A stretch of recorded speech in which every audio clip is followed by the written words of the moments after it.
عربی سیکھنے اور اسلامک لیکچر کو دیکھنے کے لیے ہمارے چینل کو سبسکرائب کریں اور ساتھ ہی بیل کے آئیکن کو پریس کریں تاکہ ہماری تمام نئی آنے والی ویڈیوز کا نوٹیفیکیشن آپ تک بآسانی پہنچ جائے۔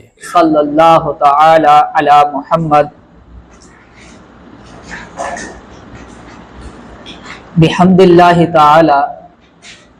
آج کا ہمارا یہ سیشن ترجمہ کورس، ٹرانسلیشن کورس، اس کے کچھ پارٹ، کچھ کلاسز ہوں گے، پھر اس کے بعد آگے ہمارا باقاعدہ ایک سلسلہ چلتا رہے گا، سیکھنے سکھانے کا انشاءاللہ یہ سلسلہ ہمارا چلتا رہے گا۔ آج ہمارا جو ٹاپک ہے وہ ہے ٹرانسلیشن۔ پہلے ہم اس پر گفتگو کریں گے کچھ ایام تک، کچھ دنوں تک باقاعدہ اس پر تفصیلاً ہم گفتگو کریں گے، اس کو سمجھیں گے۔ اس کے بعد جو صرف، نحو، بلاغت میں مہارت کے حوالے سے پھر گفتگو کریں گے کہ عبارت کس طرح مضبوط ہو، عربی عبارت پر مہارت کس طرح ہو، ہمارا ترجمہ اچھا کس طرح ہو، ترجمے میں مہارت کیسے حاصل ہو، ہماری ترکیب نحوی کیسے درست ہو، پھر فصاحت و بلاغت کی روشنی میں قرآن و حدیث سمجھنا، عربی سمجھنا، یہ کس طرح آسان ہو سکتا ہے۔ تو جب یہ چیزیں ہم سمجھیں گے تو انشاءاللہ تو اس کی مدد سے آپ کو قرآن و حدیث کی مہارت حاصل ہوگی، عربی تفاسیر پڑھنے کی آپ کے اندر مہارت حاصل ہو جائے گی، ان کی حقیقتوں کو، ان کی گہرائی کو سمجھنے کی آپ کے اندر انشاءاللہ صلاحیت پیدا ہو جائے گی۔ ٹرانسلیٹ، جو ترجمہ، یہ گرامر کے لحاظ سے رباعی مجرد باب فعلالتن کے وزن پر ہے، رباعی مجرد باب فعلالتن کے وزن پر ہے۔ اب اس کا معنی، مختلف معنی بیان کیے گئے ہیں۔ تاج العروس کے اندر جو لغت کی ایک مشہور کتاب ہے، اس میں اس کا معنی بیان کیا گیا ہے کہ ایک بات کو دوسری زبان میں منتقل کرنا، ایک بات کو دوسری زبان میں منتقل کرنا، یہ ترجمہ کہلاتا ہے۔ ٹرانسفر کرنا، منتقل کرنا، یہ کیا کہلاتا ہے؟ ترجمہ کہلاتا ہے۔ اچھا، پھر اس کی اور بھی ڈیفینیشن، تعریفات کی گئی ہیں، ہر ایک نے اپنے اعتبار سے اس کی مختلف تعریفات کی گئی ہیں۔ بعض نے یہ تعریف کی کہ ایک زبان میں بیان کردہ خیالات کو، معانی کو، مفاہیم کو، مطالب کو دوسری زبان میں منتقل کرنا، ٹرانسفر کرنا، یہ ترجمہ کہلاتا ہے۔ ایک زبان میں جو بات بیان کی گئی ہے، مثلا عربی زبان میں جو بات بیان کی گئی ہے، جو مفہوم بیان کیا گیا، جو مطلوب بیان کیا گیا، جو مراد بیان کی گئی ہے، آپ اس کو اردو زبان میں منتقل کرتے ہو، اسی بات کو، اسی مفہوم کو، اسی معنی کو، اسی مطالب کو، اسی جذبات کے ساتھ اب اردو زبان میں منتقل کرتے ہو تو یہ کیا کہلائے گا؟ ترجمہ کہلائے گا۔ اچھا، یہ ترجمہ، یہ ٹرانسلیٹ، یہ بھی ایک مستقل باقاعدہ ایک فن ہے، باقاعدہ یہ بھی ایک مستقل کیا ہے کہ فن ہے۔ جس طرح آپ دیگر فنون سیکھتے ہیں نا، نحو سیکھتے ہیں، منطق سیکھتے ہیں، بلاغت سیکھتے ہیں، فقہ سیکھتے ہیں، اصول فقہ سیکھتے ہیں، اصول حدیث سیکھتے ہیں، جس طرح باقاعدہ مستقل طور پر دیگر فنون سیکھتے ہیں، اسی طرح باقاعدہ ترجمہ بھی ایک مستقل فن ہے، باقاعدہ اس کو بھی سیکھا جائے۔ ہمارے یہاں کیا خامی ہے، کیا کمزوری ہے؟ دیگر فنون تو ہم سیکھتے ہیں، نحو بھی سیکھتے ہیں، منطق بھی سیکھتے ہیں، صرف بھی سیکھتے ہیں، بلاغت بھی سیکھتے ہیں، لیکن جب ترجمہ کرنے کا ٹائم آتا ہے، اس فن کو ہم سیکھے بغیر ہی کرتے ہیں۔ یہ اکثر کالجز، یونیورسٹیز، اسکولز میں، مدارس میں کیا ہوتا ہے، اس فن کو بعض طلبہ کیا کرتے ہیں، باقاعدہ سیکھتے نہیں ہیں، بس شروع سے خود ہی لاشعوری میں ترجمہ کرتے ہیں، ٹرانسلیٹ کرتے ہیں، باقاعدہ سیکھ کر اس فن کو ترجمہ نہیں کرتے۔ بعض کیا، میں نے اکثر کو دیکھا ہے کہ باقاعدہ اس فن کو نہیں سیکھتے، صرف وہ ترجمہ کرتے ہیں، اور جب بعد میں اپنی مشکلات شیئر کرتے ہیں کہ ہمیں ترجمے میں بہت کمزوری ہے، لاحق ہوتی ہے، محسوس ہوتی ہے، ہمارا ترجمہ، ہماری ٹرانسلیٹ درست نہیں ہے، وجہ کیا ہے؟ اس کا ریزن کیا ہے کہ انہوں نے اس فن کو باقاعدہ سیکھا نہیں ہے، جس کی وجہ سے انہیں ٹرانسلیٹ کرنے میں، ترجمہ کرنے میں کمزوریاں محسوس ہوتی ہیں، غلطی محسوس ہوتی ہے، بعض پریشان ہو جاتے ہیں کہ ہمیں عربی عبارت ہم پڑھتے تو ہیں، 2 سال ہو چکے ہیں سیکھتے ہو، لیکن ابھی تک ہمارا ترجمہ درست نہیں ہوا۔ تو اس کا ریزن یہی ہے کہ انہوں نے باقاعدہ اس کو سیکھا نہیں ہے. تو یہ سلسلہ ہم نے اسی لیے شروع کیا کہ باقاعدہ اس فن کو سیکھا جائے. جب آپ اس فن کو سیکھ کر ٹرانسلیٹ کریں گے، ترجمہ کریں گے، تو آپ خود اپنے اندر ایک بہتری محسوس کریں گے. جب 3-4 کلاسیں آپ باقاعدہ لیں گے تو خود آپ اپنے اندر ایک فرق محسوس کریں گے، فیل کریں گے کہ اب میرے اندر کچھ چینج، کوئی تبدیلی، بہتری محسوس ہو رہی ہے. اب آگے آ جائیں، ترجمے کی کتنی قسمیں ہیں؟ ترجمے کی پہلی قسم ہے لفظی ترجمہ، دوسری قسم ہے با محاورہ ترجمہ، تیسری قسم ہے تشریحی ترجمہ، اور چوتھی قسم ہے مفہومی ترجمہ. تو ترجمے کی کتنی قسمیں ہو گئی؟ 4. کون کون سی؟ لفظی ترجمہ، با محاورہ ترجمہ، تشریحی ترجمہ، مفہومی ترجمہ. تو ترجمے کی کتنی قسمیں ہو گئی؟ سب سے پہلا اصول یہ ہے کہ جب بھی آپ ٹرانسلیٹ کرنا چاہتے ہیں، ترجمہ کرنا چاہتے ہیں، تو ترجمہ کرنے سے پہلے ترجمے کی ان 4 اقسام میں سے کسی ایک قسم کا تعین کرنا، کسی ایک قسم کو سلیکٹ کرنا ضروری ہے کہ آپ ترجمے کی ان 4 اقسام میں سے کون سی قسم کے مطابق عبارت کا ترجمہ کرنا چاہتے ہیں. سب سے پہلے آپ نے کیا فائنل کرنا ہے کہ آپ نے عبارت کا لفظی ترجمہ کرنا ہے، یا عبارت کا مفہومی ترجمہ کرنا ہے، یا عبارت کا با محاورہ ترجمہ کرنا ہے، یا عبارت کا تشریحی ترجمہ کرنا چاہتے ہیں. سب سے پہلا کام کیا ہے؟ آپ نے ترجمے کی ان 4 اقسام میں سے کسی ایک قسم کو سلیکٹ کرنا ہے، فائنل کرنا ہے کہ میں نے یہ لفظی ترجمہ کرنا ہے. اصل میں ہوتا کیا ہے، ہم ترجمہ تو کرتے ہیں لیکن ہمیں خود نہیں پتا ہوتا کہ ہم نے اس عبارت کا، اس آیت قرآنی کا ہم نے لفظی ترجمہ کیا ہے، یا با محاورہ ترجمہ کیا ہے، یا مفہومی ترجمہ کیا ہے، یا تشریحی ترجمہ کیا ہے. ترجمہ کرنے والے کو خود ہی پتا نہیں ہوتا کہ میں نے یہ کون سا ترجمہ کیا ہے. ترجمہ کر رہے ہیں، سب کچھ ہو رہا ہے، کئی سال گزر چکے ہیں، لیکن حضرت کو یہی نہیں پتا چلا ابھی تک کہ میں نے جو الف لام میم سورہ فاتحہ کا، سورۃ بقرہ کا، آیت قرآنی کے کسی حصے کا جو ٹرانسلیٹ کی ہے، کہ یہ میں نے ترجمہ کون سا کیا ہے. اب ترجمہ تو قرآن پاک کا سیکھنے آ گئے کہ ہم ترجمہ قرآن سیکھنا چاہتے ہیں، ہم درس نظامی کرنا چاہتے ہیں، ہم عالم کورس کرنا چاہتے ہیں. جو عالم کورس کرتے ہیں 2 ایئرز 2 سال گزر جاتے ہیں، انہیں یہی نہیں پتا ہوتا کہ ہم آج تک جو عبارت کے ٹرانسلیٹ کرتے ہوئے آ رہے تھے کہ میں ابھی تک ترجمہ کون سا کر رہا تھا.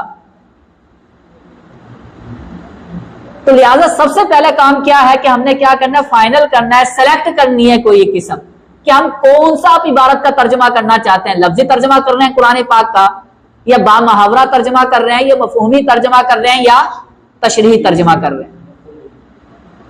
یہ بات کلیئر ہو گئی. اب اس کے بعد ہمیں پتا کیسے چلے گا کہ لفظی ترجمہ کی تعریف کیا ہے، ڈیفینیشن کیا ہے، مفہومی ترجمے کی ڈیفینیشن کیا ہے، با محاورہ ترجمہ کسے کہتے ہیں، تشریحی ترجمہ کسے کہتے ہیں، ان کے کیا اصول و ضوابط ہیں. آج سب سے پہلے ہم لفظی ترجمے پر کلام کرتے ہیں. لفظی ترجمے کی 2 تعریفات کی گئی ہیں. لفظی ترجمے کی بھی، اب پھر یہاں پہ بھی سوال پیدا ہوگا، حضرت لفظی ترجمے کی 2 ڈیفینیشن ہے، آپ ان 2 ڈیفینیشن میں سے کس ڈیفینیشن کے مطابق آپ نے عبارت کا لفظی ترجمہ کیا ہے؟ اگر مزید تحقیق میں جاتے ہیں. اب لفظی ترجمے کی پہلے تعریف سن لیں. لفظی ترجمے کا مطلب یہ ہے کہ کلام کی ترکیب نحوی کا خیال رکھے بغیر، کلام کی ترکیب نحوی کا خیال رکھے بغیر کلام کی ترتیب اصلی کے مطابق، کلام کی ترتیب اصلی کے مطابق، کلام کی اصل ترتیب کے مطابق، کلام کی اصل ترتیب کا خیال رکھتے ہوئے ترتیب وار ایک ایک لفظ کا، ایک ایک حرف کا ترجمہ کرنا. کلام کی اصل ترتیب، کلام کی اصل ترتیب کے مطابق، کلام کی اصل ترتیب کا خیال رکھتے ہوئے ترتیب وار ایک ایک حرف کا، ایک ایک لفظ کا ترجمہ کرنا. یہ کیا کہلاتا ہے؟ لفظی ترجمہ کہلاتا ہے. اب مزید مثال سے واضح ہو جائے گی یہ بات. ان غلام زید صلی فی المسجد، ان غلام زید صلی فی المسجد. اب کلام کی طرف سے پہلے اب ترتیب دیکھیں کیا ہے، انا غلام زید صلی فل. اب لفظ ترجمے کی تعریف کیا تھی؟ ترتیب وار ایک ایک حرف ایک ایک لفظ کا ترجمہ کرنا، یہ کیا کہلاتا ہے؟ لفظی ترجمہ کہلاتا ہے.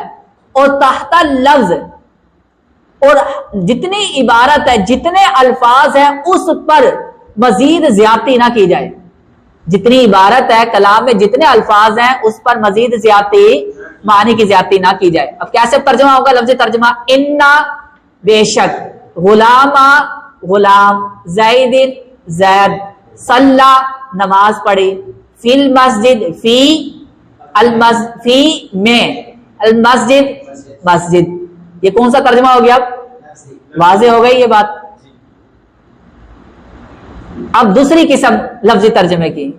اچھا یہ جو قسم ہے تھوڑی مشکل ہے. اگر آپ اس تعریف کے مطابق، ڈیفینیشن کے مطابق لفظی ترجمہ کریں گے تو بات کو سمجھنا تھوڑا مشکل ہو جاتا ہے، مفہوم کو سمجھنا تھوڑا کیا ہو جاتا ہے؟ مشکل ہو جاتا ہے. اصل تعریف یہی ہے لفظی ترجمے کی. آپ بڑی بڑی اردو لغات میں دیکھیں گے تو یہی تعریف ملے گی آپ کو لفظی ترجمے کی. اچھا لفظی ترجمے کے اور بھی مختلف نام ہیں. لفظی ترجمے کو حرفی ترجمہ بھی کہا جاتا ہے، لغوی ترجمہ بھی کہا جاتا ہے. لفظی ترجمہ، لغوی ترجمہ، حرفی ترجمہ اور تحت لفظ ترجمہ کہا جاتا ہے. اگر آپ ایم اے اردو کریں گے نا، ماسٹر کریں گے اردو کے اندر، تو وہاں پر آپ کو ان اصطلاحات کا پتہ چلے گا. اگر ماسٹر اردو کے اندر کوئی ماسٹر کرتا ہے، ایم اے اردو کرتا ہے، تو وہاں پہ یہ اصطلاحات استعمال ہوتی ہیں. وہ اس اصطلاح کو اچھے طریقے سے سمجھ جائیں گے کہ یہ تحت لفظ ترجمہ جو اصطلاح استعمال کی گئی ہے اس کا مطلب کیا ہوتا ہے. واضح ہو گئی یہ بات.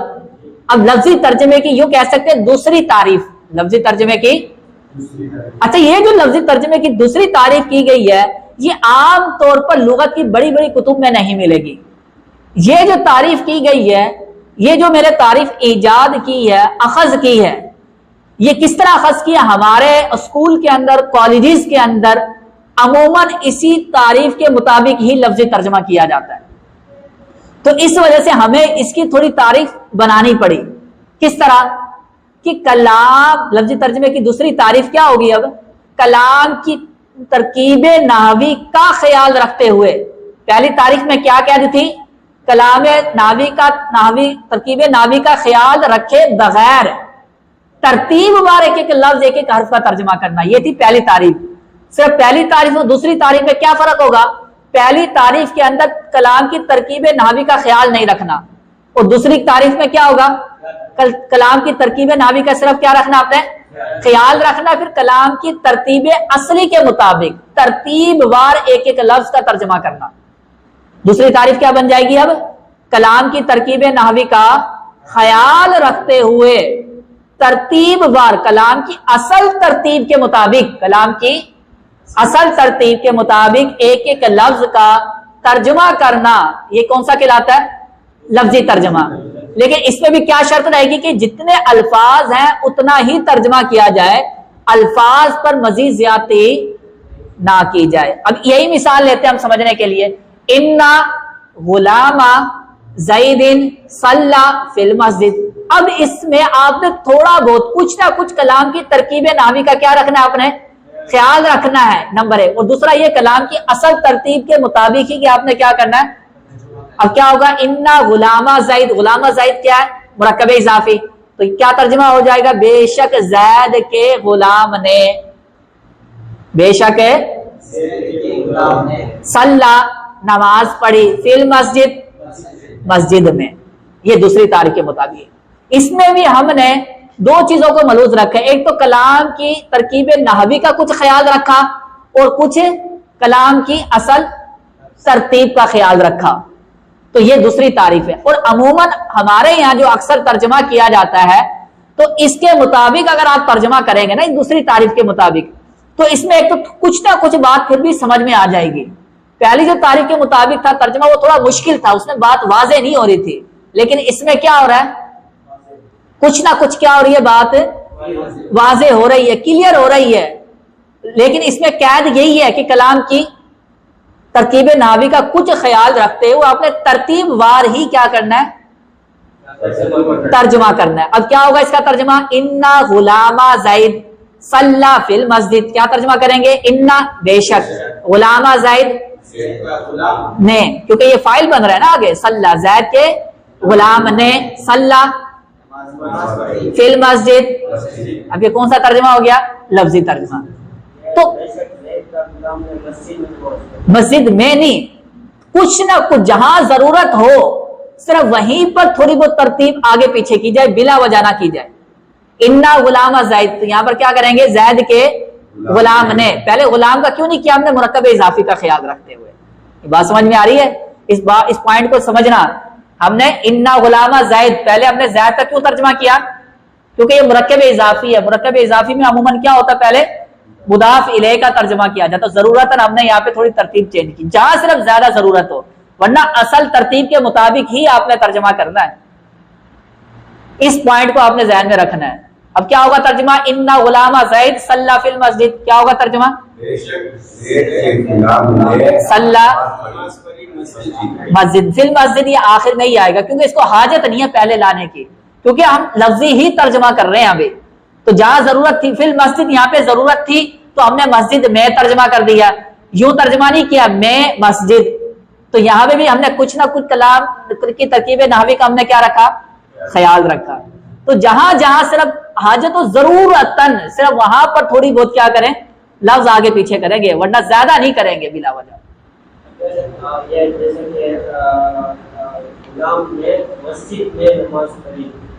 ابھی اس پر کلام کریں گے تو یہ کون سا ترجمہ بن جائے گا؟ ڈیفرنس ہو جائے گی. اس بات دوسری تعریف کیا تھی؟ کلام کی ترکیب نحوی کا خیال رکھتے ہوئے کلام کی اصل ترتیب، کوشش یہی کی جائے کلام کی اصل ترتیب کے مطابق لفظی ترجمہ کیا جائے.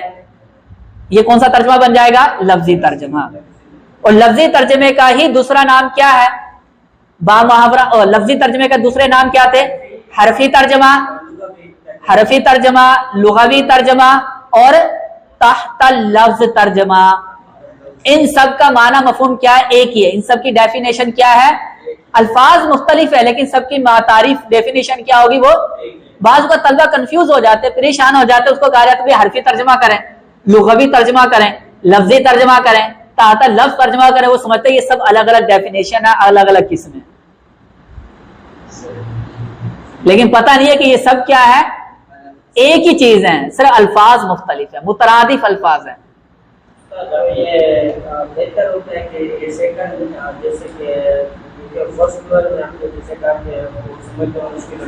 جی جی سیکنڈ کو اختیار کریں، یہ تھوڑا بیٹر رہے گا، بیسٹ رہے گا نا. تھوڑا آسانی ہے اس میں، کچھ نہ کچھ مفہوم سمجھ میں آ رہا ہے. اور اس میں کچھ نہ کچھ آپ نحو کو بھی استعمال کر رہے ہیں، یوز کر رہے ہیں. کچھ نہ کچھ اس میں آپ کیا کریں گے؟ مکمل تو یوز نہیں کر رہے، کچھ نہ کچھ آپ نحو کو ٹچ دے رہے ہیں نا، یوز کر رہے ہیں. لیکن جو پہلی جو ڈیفینیشن تھی اس میں نحو بالکل بھی آپ کی یوز نہیں ہو رہی. اور اس میں تھوڑا معنی مفہوم سمجھنا بھی تھوڑا کیا ہو رہا ہے؟ مشکل ہو رہا ہے، دشوار ہو رہا ہے. کتنی کلیئر ہو گئی ہماری قسمیں؟ آج ہم دوسری قسم بھی ڈیفینیشن پڑھ لیتے ہیں. دوسری قسم با محاورہ ترجمہ کسے کہا جاتا ہے؟ اچھا، با محاورہ ترجمے کا دوسرا نام ہے ادبی فصیح و بلیغ ترجمہ کرنا. اگر کوئی اسٹوڈنٹ کہتا ہے کہ میں با محاورہ ترجمہ کرتا ہوں، اس کا مطلب کیا ہے؟ دوسرے لفظوں میں وہ کیا کہتا ہے؟ میں ادبی ترجمہ، فصیح و بلیغ ترجمہ کرتا ہوں، اتنا اعلیٰ اور شاندار ترجمہ کرتا ہوں. اگر کوئی کہتا ہے کہ میں نے کون سا ترجمہ کرتا ہوں میں، تو مطلب کیا اس بات کا؟ کہ وہ ادبی ترجمہ کرتا ہے. ادب پر بڑی اسے مہارت ہے، فصاحت و بلاغت پر اسے بڑی مہارت ہے، تبھی تو اس نے با محاورہ ترجمہ کی ہے. تو با محاورہ ترجمے کا دوسرا نام کیا ہے؟ ادبی ترجمہ کرنا، فصیح و بلیغ ترجمہ کرنا. اب اس کی ڈیفینیشن کیا ہے؟ با محاورہ ترجمے کی تعریف یہ ہے کہ کلام کی ترکیب نحوی کا خیال رکھتے ہوئے، کلام کی محاوراتی، میم حین میم ہا محاوراتی تعبیر کے مطابق ترجمہ کرنا. میم ہا عین میم ہا الف، محاوراتی تعبیر کے مطابق ترجمہ کرنا. اس کی میں وضاحت کروں گا، اس لفظ پر بھی نا آگے کلام کرتا ہوں. صرف ابھی تعریف سن لیں. یعنی کہ کیا تعریف ہے با محاورہ ترجمے کی؟ آسان لفظوں میں کیا کہہ سکتے ہیں؟ کلام کی ترکیب نحوی کا خیال رکھتے ہوئے محاوراتی تعبیر کے مطابق ہے. دوسرے لفظ تعبیر، تعبیر، تا تے عین با یا را، تعبیر کے مطابق ترجمہ کرنا، محاوراتی تعبیر کے مطابق ترجمہ کرنا. دوسرے لفظوں میں یوں کہہ سکتے ہیں اگر ہمارے الفاظ کی ترتیب، ہمارے جملوں کی ترتیب، ہمارے الفاظ کی ترتیب، ہمارے الفاظ کی تقدیم و تاخیر، ہمارے الفاظ کا چناؤ، ہمارے الفاظ کا انتخاب محاوراتی تعبیر کے مطابق ہوگا تو یہ ادبی ترجمہ کہلائے گا، با محاورہ ترجمہ کہلائے گا، فصیح و بلیغ ترجمہ کہلائے گا. اچھا اس کا مطلب کیا محاوراتی تعبیر کا مطلب؟ اس کا مطلب یہ ہوتا ہے کہ اگر آپ اردو میں ٹرانسلیٹ کرتے ہو، اردو میں ترجمہ کرتے ہو، تو جو اہل زبان ہے وہ اہل زبان اگر اردو میں ترجمہ کرنا چاہتے ہیں با محاورہ تو کیا جاننا ضروری ہے کہ اس اردو زبان کے ادبا، فصحا، بلغا جس بات کو، جس جملے کو جس ترتیب کے ساتھ، جن الفاظ کے ساتھ، جس الفاظ کی تقدیم و تاخیر کے ساتھ ادا کرتے ہیں، اگر آپ بھی اسی بات کو اسی ترتیب کے ساتھ، انہی تقدیم و تاخیر کے ساتھ، انہی الفاظ کے ساتھ ادا کرتے ہیں تو اس کا مطلب یہ ہے کہ آپ کا جملہ محاوراتی تعبیر کے مطابق ہے. اس کا مطلب ہے کہ آپ کا ترجمہ محاوراتی تعبیر کے مطابق ہے تو یہ ادبی ترجمہ کہلائے گا، فصیح و بلیغ ترجمہ کہلائے گا، با محاورہ ترجمہ کہلائے گا. اب مزید آپ اس کو سمجھ لیں، یعنی کہ آپ کسی عبارت کا ترجمہ کرنا چاہتے ہیں، کسی عبارت کا، اب اس میں ہمیں تھوڑی، جس طرح ایک یہ مثال لے لیں، الکلام قسمانی، یہ تھوڑی ہم آسان مثال لیتے ہیں قرآن پاک سے. الم ترى الى الذين اوتوا نصيبا من الكتاب، الم ترى الى الذين اوتوا نصيبا من الكتاب. یہ بھی شاید جملہ تھوڑا طویل ہو گیا، چلو اور مثال مزید پیش کرتا ہوں.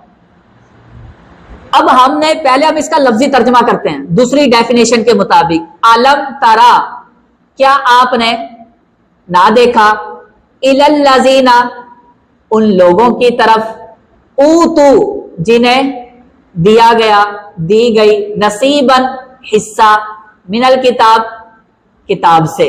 یہ کون سا ترجمہ ہو گیا؟ لفظی ترجمہ دوسری ڈیفینیشن کے مطابق، دوسری تعریف کے مطابق. اور اب یہ جو ہماری جملوں کی ترتیب ہے، غور کریں، کیا یہ اہل زبان کی محاوراتی تعبیر کے مطابق ہے کہ جو اردو زبان والے ہیں، جو اردو زبان ہے، جن کی اردو مسلم ہے، جن کی اردو پر اعتبار کیا جاتا ہے، اعتماد کیا جاتا ہے، جو اس زبان کے فصحا، ادبا، بلغا، کیا وہ بھی اسی بات کو اسی ترتیب انہی الفاظ کے ساتھ ادا کرتے ہیں؟ تو اس کا مطلب ہے کہ آپ کا یہ ترجمہ با محاورہ ترجمہ نہیں ہے، آپ کا یہ ترجمہ ادبی ترجمہ، آپ کا یہ ترجمہ فصیح و بلیغ ترجمہ. اب ہم نے کیا غور کرنا ہے کہ اہل زبان جن کی اردو معتبر ہوتی ہے، ان میں جو فصحا ہیں، بلغا ہیں، اگر وہ اسی بات کو، اسی جملے کے مفہوم کو جس ترتیب کے ساتھ، جن الفاظ کے ساتھ ادا کریں گے، کرتے ہیں، اگر آپ بھی اسی ترتیب کے ساتھ، انہی الفاظ کے ساتھ، انہی الفاظ کی تقدیم و تاخیر کے ساتھ ادا کریں گے، کرنے میں کامیاب ہو گئے، تو اس کا مطلب ہے آپ کا ترجمہ کون سا کہلائے گا؟ پھر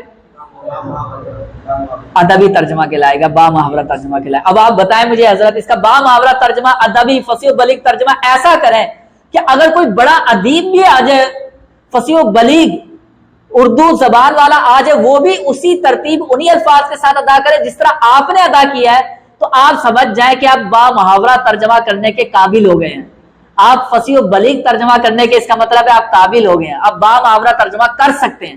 تو اس طرح اپنے آپ کو خود اندر سے اپنے آپ کو چیک کریں کہ میں کتنا با محاورہ ترجمہ کرتا ہوں. حصہ. اب ہر کوئی اپنے آپ کو چیک کرے کہ الم ترى الى الذين اوتوا نصيبا من الکتاب. کیا تم نے نہیں دیکھا ان لوگوں کو جنہیں کتاب میں سے حصہ دیا گیا؟ جی حضرت، ایک یہ ترجمہ کیا گیا کیا تم نے ان لوگوں کو نہ دیکھا جنہیں کتاب میں سے کتاب میں سے حصہ دیا گیا.